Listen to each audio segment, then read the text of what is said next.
오늘 우리가 읽은 이 본문은 지난 주일에 나눴던 말씀 그 연장선상에 있습니다. 주일의 설교 제목을 여러분들 기억하십니까? 이카봇 해서 하나님의 영광이 없다, 영광 없음, 영광이 떠났다 라는 내용이었죠. 저는 그 설교를 준비하고 또 설교를 나누면서 계속 저 자신에게 초점을 맞추고 또 스스로를 좀 돌아보는 계기를 삼았습니다. 그래서 설교를 하면서도 좀 저의 자기 고백적인 설교들이 있었죠. 근데 우리 목자들이 그렇게 받아들이지 않고 제가 강력한 의도를 가지고 자신들을 저격한 것으로 생각하고 저는 주님께서 우리에게 두려움과 떨림으로 임하시기를 기대하고 소망하는데 하나님께서 그 말씀을 또 이후의 모든 말씀들을 우리에게 주시는 말씀, 나에게 주시는 말씀으로 받는 그런 은혜가 있었으면 좋겠습니다. 주일날 함께 나눈 그 말씀의 끝은 하나님의 영광이 떠났기 때문에 이스라엘의 법궤가 블레셋 땅으로 넘겨지고 이스라엘이 법궤를 빼앗긴 것이죠. 자, 빼앗긴 그 이후의 상황, 빼앗긴 법궤는 어떻게 되었을까? 그것이 5장, 6장의 내용입니다. 저는 오늘 읽은 본문은 사실은 결론입니다. 결론이고 5장, 6장의 모든 과정을 여러분들과 함께 나누려고 합니다. 자, 5장 1절을 한번 볼까요? 블레셋 사람들이 하나님의 궤를 빼앗아 가지고 에벤에셀에서부터 아스돗에 이르니라. 자, 에벤에셀은 당시에 그 땅의 이름이 에벤에셀이 되기 전입니다. 에벤에셀이란 이름은 7장에서 붙는 이름인데, 자, 어쨌든 에벤에셀은 그 이스라엘 지역 땅입니다. 그리고 아스돗은 블레셋 지역의 땅입니다. 자, 이젠 에벤에셀에서 아스돗으로 하나님의 궤가 이동을 한 거죠. 자, 그리고 나서 벌어진 일입니다. 첫 번째 사건, 2절부터 5절까지의 사건입니다. 2절부터 5절까지 첫 번째 사건은 무엇이냐면 블레셋 사람들이 하나님의 궤를 가지고 다곤의 신전에 들어가서 다곤 곁에 줍니다. 다곤은 블레셋이 섬기는 신이에요. 신상입니다. 자, 얘네들이 지금 무슨 일을 하고 있냐면요, 하나님의 궤를 다곤의 신상에 뒀어요. 그러니까 그 얘기는 뭐냐면은 다곤이 하나님이라고 하는 신을 이겼다는 거죠. 이겼다, 다곤이 승리했다라는 것입니다. 그래서 다곤의 수하, 다곤의 통치 아래에 놓인 상징적인 행동이죠. 그래서 다곤의 신전에다 두었습니다. 그리고 나서 다음 날에 일어나니까 어떻게 됐습니까? 3절, 다곤이 여호와의 궤 앞에 엎드러져 그 얼굴이 땅에 닿았다 그랬죠. 다곤이 엎드러져 있는 거예요. 다음 날에 들어가 보니까.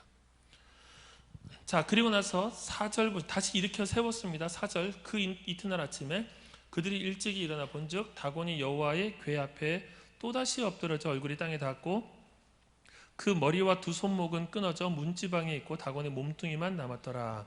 자, 또 엎드려져서 얼굴이 땅에 닿았고 머리와 손목이 다 끊어져 있는 상태, 몸뚱이만 남은 상태. 자, 이것이 여호와의 궤와 다곤의 신상이 함께 있을 때 일어난 일입니다. 누가 했을까요? 하나님께서 하신 것이죠. 하나님께서 다곤이라고 하는 신이 얼마나 허망한지를 그들에게 보여주신 것이죠. 자, 블레셋 사람들은 다곤이라고 하는 신이 여호와라는 신을 이겼다고 생각을 했을 것입니다. 그것은 고대 당시의 전쟁에서 흔히 있는 일이에요. 신과 신의 싸움입니다. 강한 신이 약한 신을 이깁니다. 자, 그런데 그 다곤의 신전에 들어갔을 때 전세가 역전이 되는 거죠. 다곤이 깨뜨려집니다. 다곤이 무너집니다. 자, 이런 사건 한 가지가 일어나고 나서 6절부터 9절까지를 보시면 여호와의 손이 아스돗 사람에게 엄중히 더하사 독한 종기의 재앙으로 아스돗과 그 지역을 쳐서 망하게 하니. 자, 아스돗 지역, 아까 다곤이 있었던 그 지역입니다. 다곤의 신상에 있었던 그 지역에 하나님께서 이제는 독한 종기의 재앙으로 그 지역을 쳐서 망하게 하셨습니다. 자, 그러자 7절에 아스돗 사람들이 이렇게 얘기하죠. 이스라엘의 신의 궤를 우리와 함께 있지 못하게 할지라. 그의 손이 우리와 우리 신 다곤을 친다 하고.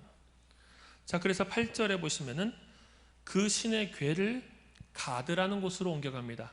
제가 지난 주일날 얘기했죠. 블레셋은 5 부족들의 연합체라고 했습니다. 가드라는 지역으로 옮겨갑니다. 9절에 보시면 그것을 옮겨간 후에 여호와의 손이 심히 큰 환난을 그 성읍에 더하사 성읍 사람들의 작은 자와 큰 자를 다쳐서 독한 종기가 나게 하신지라. 가드에서도 그런 일이 일어납니다. 10절에 보시면은 에그론에서도 그런 일이 일어날 것 같아서 에그론 사람들이 부르짖습니다. 우리를 죽이려고 한다. 자, 아스돗과 가드에서 그런 일이 일어나고 에그론이라는 지역으로 또 가려고 하니까 에그론은 뻔히 알고 있는 것이죠. 우리를 죽이려고 하는구나. 이젠 어떻게 하자? 11절입니다. 이스라엘 신의 궤를 보내어 그 있던 곳으로 돌아가게 하고 우리와 우리 백성이 죽임당함을 면하게 하자. 자, 이 상황이 이들의 대안입니다. 이 고통을 어떻게 우리가 면할 것인가? 있던 곳으로 돌려보내자. 있던 곳으로 돌려보내자. 자, 11절 마지막 부분 보시면은 거기서 하나님의 손이 엄중하심으로 그랬죠. 하나님의 손이 거기서 엄하게 무겁게 드러난 거예요. 자, 6장 1절에 보시면은 그게 7달입니다. 7달. 자, 그리고 나서 6장 2절부터는 자, 제사장들과 복술자들을 불러서 여호와의 궤를 어떻게 할까? 그것을 어떻게 그 있던 곳으로 보낼 것인지 우리에게 가르치라. 자, 이제 그들의 방식으로 이제 돌려보내자. 그러니까 돌려보내려면 어떻게 해야 될까? 이게 그냥 돌려보내는 것이 아니라 우리가 잘못했습니다라고 그들이 그 이스라엘의 신에게 잘못을 표현하고 쉽게 말하면 회개하는 거죠. 회개하고 돌려보내겠습니다 하는 거예요. 자, 그래서 어떻게 돌려보낼 것인가? 3절 그들이 이르되 이스라엘 신의 궤를 보내려거든 거저 보내지 말고 그에게 속건제를 드려야 한다. 그에게 속건제, 제사를 드려야 한다. 자, 그리고 어떻게 그에게 속건제를 드려야 할까? 4절에 블레셋 사람의 방백의 수요대로 금 독종 5과 금 쥐 5마리여야 하리니 너희와 너희 통치자에게 내린 재앙이 같음이니라. 자, 그래서 5절 독한 종기의 형상과 땅을 해롭게 하는 쥐의 형상을 만들어서 이스라엘 신에게 영광을 돌리라. 그가 혹 그의 손을 너희와 너희의 신들과 너희 땅에서 가볍게 하실까 하노라. 자, 이것이 이제 그들의 대안입니다. 자, 이제 이렇게 해서 돌려보내기로 했습니다. 그리고 7절 그러므로 새 수레 하나를 만들고 멍에를 메어보지 아니한 젖 나는 소 2마리를 끌어다가 소의 수레를 메우고. 여러분 잘 보십시오. 멍에를 메보지 않은 소에게 수레를 메웠습니다. 이 소가 수레를 제대로 운반할 수 있겠습니까? 어딘가에 무엇에 매여가지고 그 주어진 그 과제를 수행하는 경험이 없는 소예요. 자, 그리고 그 송아지들, 젖나는 소기들은 송아지가 있는 소인데 송아지들은 떼어서 집으로 돌려보내자. 자, 지금 2가지 불안 요소가 생긴 겁니다. 자, 이 그 여호와의 궤를 돌려보냈는데 한 가지 멍에를 매보지도 않은 소, 그리고 그 소는 심지어 송아지가 있어서 새끼를 보호하려는 본능을 가지고 있는 소예요. 자, 이 소 둘을 지금 그 여호와의 궤를 운반하게 한다는 거죠. 8절 여호와의 궤를 가져다가 수레에 싣고 속건제로 드릴 금으로 만든 물건들은 상자에 담아 궤 곁에 두고 그것을 보내어 가게 하자. 그런데 9절입니다. 9절에서 이들이 테스트를 하는 거예요. 보고 있다가 만일 그 궤가 본 지역 길로 올라가서 벳세메스로 가면, 벳세메스는 유다 지역 땅입니다. 이스라엘 땅입니다. 벳세메스로 가면 이 큰 재앙은 그가 우리에게 내린 것이다. 이 큰 재앙은 법궤의 상징하는 바 하나님이 내리신 것이다. 그렇지 아니하면 우리를 친 것이 그의 손이 아니요 우연히 당한 것이다. 만약에 그렇게 되지 않을 것 같으면은 이것은 우연히 일어난 일이다. 자, 이것이 이들이 끝까지 놓지 않았던 혹시나 하는 마음이에요. 자, 우리 이렇게 해서 그 신을 달래주자. 그 신을 달래고 그 법궤를 돌려보내자. 그런데 만약에 이런 상황들이 이 소가 제대로 못 갈 수도 있고 송아지 때문에도 방향을 꺾을 수도 있는데 그런 일이 없이 똑바로 가면은 이거는 하나님의 일이라고 인정하자.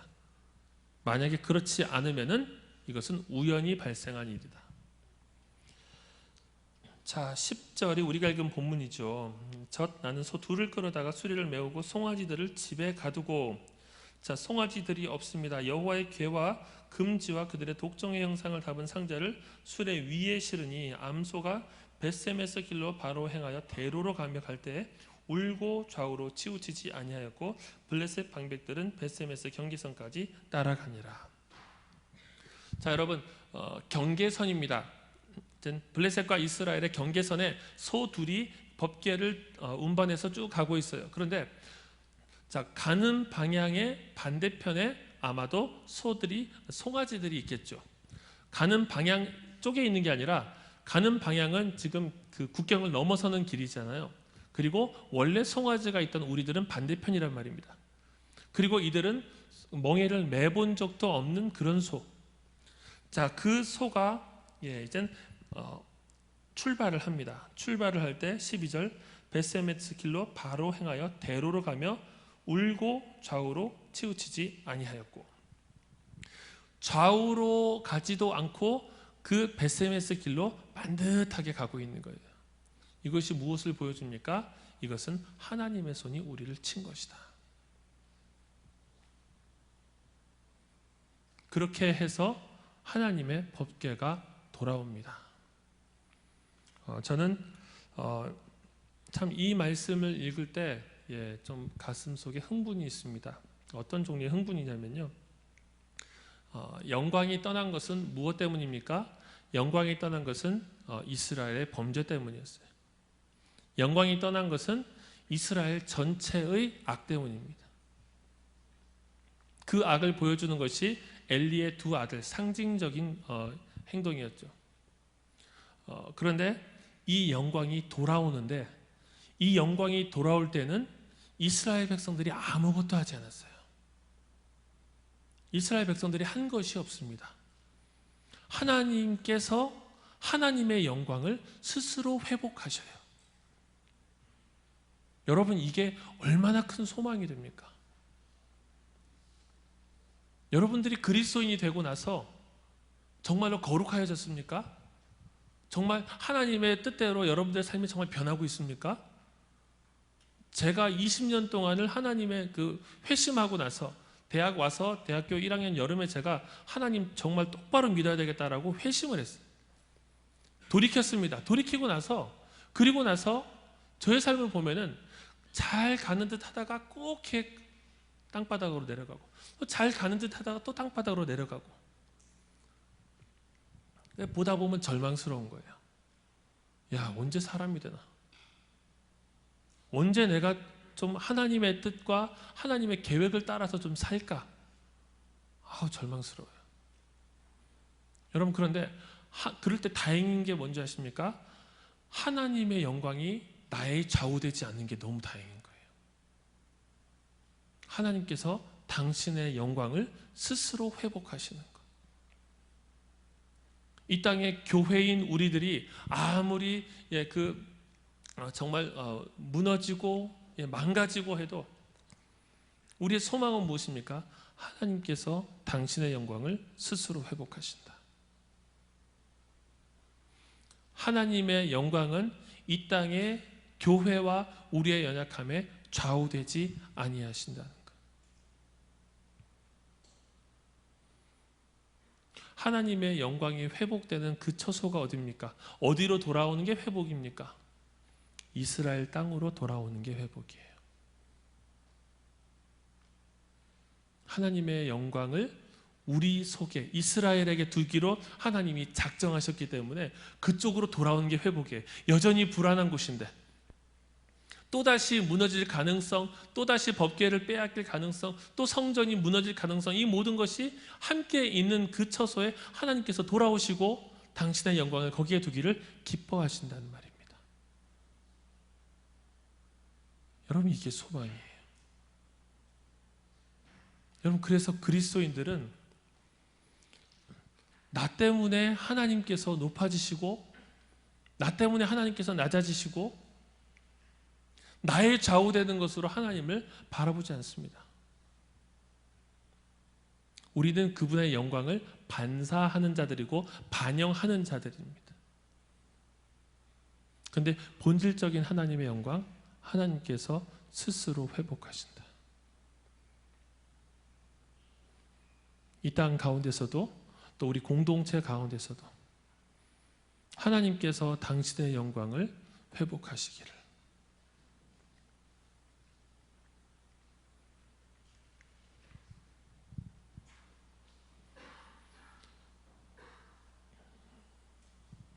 (19절을) 한번 볼까요? 자, 법궤가 돌아왔습니다. 법궤가 돌아온 것은 이스라엘에게 정말 큰 어떤 정말 다행이죠, 다행. 근데 19절 보시면 베세메스 사람들이 여호와의 궤를 들여다 본 까닭에 그들을 치사 5만, 가로엔 5만이라 되어 있고 70명을 죽이신지라. 여호와께서 백성을 쳐서 크게 살육하셨으므로 백성이 슬피 울었도다. 베세메스, 유다 지역, 그 이스라엘 지역입니다. 이스라엘 지역에서 법궤가 왔는데 그 법궤를 들여다본 거예요. 예전에는 법궤를 차마 접근할 수 없었는데 법궤가 갔다가 수레 하나에 딸랑 실려서 왔잖아요. 법궤를 들여다본 겁니다. 하나님의 영광에 대한 인식, 하나님의 거룩하심에 대한 인식이 그들에게 흐려진 겁니다. 그리고 나서 70명이 죽었습니다. 그 괄호는 어떤 사본에는 5만 70명이라 되어 있고 어떤 사본은 70명이라고 되어 있습니다. 저는 두 해석 다 가능하다고 생각합니다. 어찌되었든지 간에 이 사건이 많은 사람을 죽게 만들었습니다. 그리고 20절 베세메스 사람들이 이르되 이 거룩하신 하나님 여호와 앞에 누가 능히 서리요. 하나님이 어떠한 분이신지를 이들이 다시 배우는 겁니다.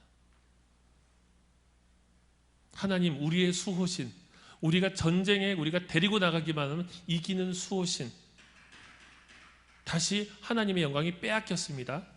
빼앗기고 나서 하나님께서 그 영광을 회복하셔서 수레를 타고 돌아옵니다. 수레를 타고 돌아오는 초라한 법궤의 모습이라 할지라도 그 속에 임재하신, 그 속에 거하시는 하나님의 영광은 아무도 침해할 수 없다 하는 것을 이스라엘 백성들에게 가르치시는 거죠.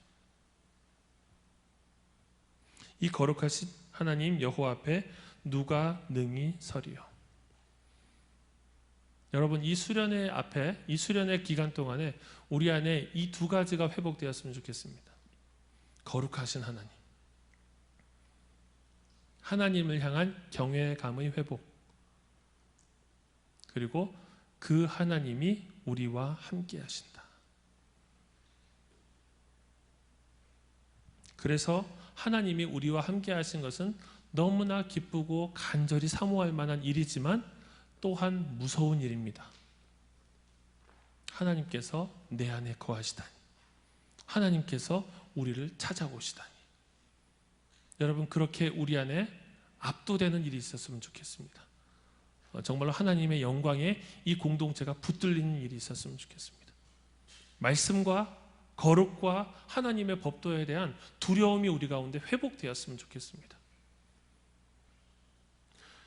여러분, 종종 수련회에서 이루어지는 설교는 신앙 중심에 초점을 맞추는 경우가 많아요. 하나님 앞에서 우리의 근본 죄성을 돌이키는 어떤 그 방향의 설교가 이루어지죠. 근데 여러분, 우리 안에서 설교를 들어야 될 우리의 그 초점은 사실은 우리의 전체 삶이에요. 수련회에 와 있는 여러분들만이 아닙니다. 막 PC방에서 막 며칠 밤을 새는 그 여러분들이 여기 와서 말씀을 들어야 돼요. 그렇죠? 막 음란물을 계속 막 보고 있는 그 여러분들이 이 말씀을 들어야 돼요. 어떤 즐거움과 어떤 쾌락이 있을까 막 방탕하게 살아가는 그 여러분들이 여기서 말씀을 들어야 돼요. 잠깐 경건한 모드가 돼가지고 그 말씀을 듣고 눈물 딱 흘리고 나서 돌아가가지고 또 다른 삶을 살면 안 된다고요. 여러분, 그렇게 되려면 어떻게 합니까? 하나님이 어떠한 분이신지를 이 말씀 속에서 제대로 알아야 돼요. 오늘 이 자리에서 마치 우리가 뭡니까? 치과 가서는 이빨만 치료하면 되잖아요. 그죠? 뭐 내과 가서는 내 속만 치료하면 되고. 그런데 이 안에서 하나님께서 우리의 존재 전체를 마치 스캐닝 하시듯이 존재 전체를 쫙 훑으시는 거예요. 삶 전반을 쫙 훑으시는 거예요. 하나님께서 이곳만의 하나님이 아니라 기마에서 이 수양관에서 만난 그 하나님이 내 PC방 앞에서 하나님이고, 내 방에서의 하나님이고, 그 친구들과 놀 때의 하나님이고, 내가 즐길 때의 그 하나님과 똑같은 하나님이시구나. 그럴 때 어떤 일이 일어납니까?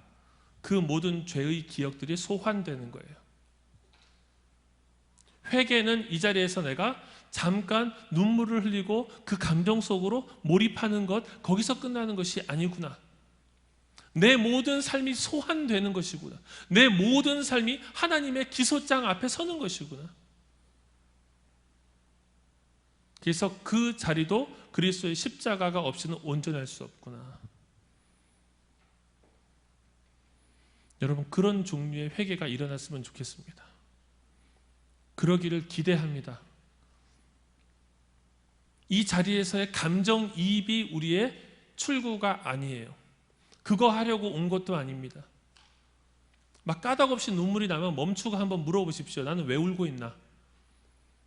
이 눈물에 부합하는 삶을 살 것인가? 난 도저히 못 살겠다. 여기서만 잠깐 울 뿐이다. 주님 도와주십시오. 내 감정과 정서가 진실하게 해주십시오. 여기서 감정이입으로 끝나지 않게 해주십시오. 여러분, 그것이 수련회에서 스스로를 기만하지 않는 법이에요.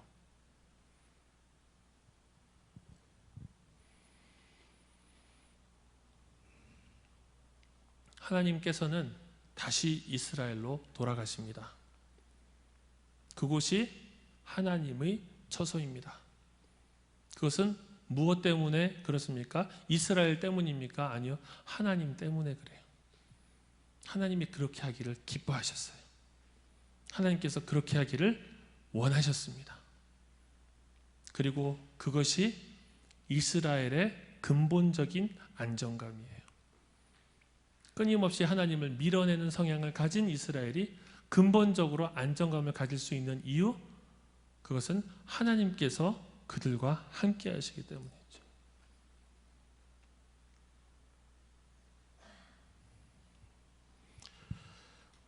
저는 종종 사역을 하면서 무력감을 느낄 때가 있어요. 내가 잠시 이 친구와 상담을 하고 이야기를 나누고 이 친구의 아픔을 들어줄 때 사실은 내가 할 수 있는 말이 아무것도 없다는 걸 알 때, 그런데 여러분, 이 목사의 힘든 건 뭡니까? 뭐든지 말은 해야 돼요. 막 앞에서 울고 있고 얘기하고 있는데 아무 말도 안 하면 이상하잖아요. 말을 해요. 그런데 말을 하는 저도 알아요. 내 말이 별로 능력이 없을 거라는 걸 알아요. 왜 그렇습니까? 하나님께서 그 마음속에 찾아가 주신 것 외에는 근본적인 답이 없기 때문에. 여러분, 그럴 때 저는 이런 심정으로 말을 합니다. 하나만 걸려다오. 이 많은 말들 중에서 하나라도 하나님께로 향할 수 있도록 주님 은혜 주십시오. 그래서 허우적된다라고 표현을 합니다. 여러분, 제가 이 모든 고통을 다 알고 마치 의사처럼 처방전을 내리는 거 우습잖아요.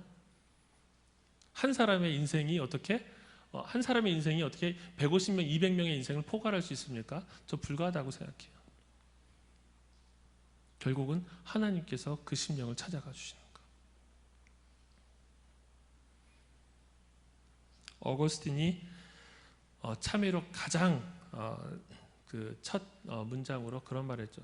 하나님은 우리를 하나님께로 향하도록 지으셨습니다. 아드테, 이 라틴어인데요. towards you. 당신을 향하도록 우리를 지으셨습니다. 그래서 우리는 당신 안에 있게 된 in you, 당신 안에 있기 전까지는 끊임없이 불안정합니다. 여러분, 우리의 근본적인 불안정은 하나님이 없기 때문이에요. 우리의 존재의 불안과 이게 뭔가 다른 것으로 채우려고 하는 이 끊임없는 마음. 왜 우리가 자꾸 무엇을 향해서 갑니까? 왜 무엇을 자꾸 이렇게 검색하고 무엇을 자꾸 찾습니까? 무엇에 왜 자꾸 몰입합니까? 우리는 아드테, 무엇인가를 향하도록 지음받았어요. 무엇인가를 향하도록 지음받아서 가만히 우리는 나무처럼 꽃처럼 서 있을 수가 없어요. 향하는 존재입니다. 그런데 그 향하는 대상이 참되지 못하면 그걸 하면서도 계속 불안정한 거예요. 그것이 뭘 보여줍니까? 우리가 진정한 대상을 찾지 못했다는 걸 보여주죠. 하나님 안에 있기까지는 우리에게 참된 쉼이란 없습니다. restless. 우리에게 참된 쉼이란 없습니다. 이것이 어거스틴의 고백입니다. 그리고 이것이 우리의 상태를 아주 적나라하게 묘사합니다. 여러분, 우리에게는 안식이 없습니다. 쉼이라는 것이 없어요. 어떤 방식으로든지 달려오셨던 여러분들이 이 자리에서 하나님과 충분한 사귐을 넘어서서 그분 안에 있는 경험, 최상급이 그분 안입니다. 그분을 향하는 것의 최상급은 그분 안에 있는 거예요. 요한복음에서 그렇게 얘기해요. 내가 그 안에, 그가 내 안에 머물리라. 서로가 서로 안에 머무는 독특한 상황. 이것을 우리가 물리적인 용어로 설명하자면 사실은 껴안는 거예요. 껴안는 겁니다. 여러분들이 누군가를 사랑할 때 할 수 있는 최상은 껴안는 거예요. 먹는 게 아니잖아요. 껴안는 거예요. 우리가 하나님의 임재 속으로 들어가는 경험. 하나님이 정말로 나를 어루만져 주시고 안아주시는 시간. 그분의 말씀 속에서 우리가 진정으로 rest, 안식하게 되고 휴식하게 되는, 여러분 그런 은혜가 주어졌으면 좋겠습니다. 찬양 한 곡을 제가 이 내용을 담은 찬양 하나가 있어요. 어드리 아사드라는 사람이 부른 곡인데요. Restless라는 곡이 있습니다. 그 곡을 한번 같이 듣고 그리고 나서 우리 잠깐 기도하고 마치려고 합니다. 준비됐습니까? 불을 다 꺼주시고요. 자막을 보시면서 그 내용을, 음악을 감상하시면 좋겠습니다.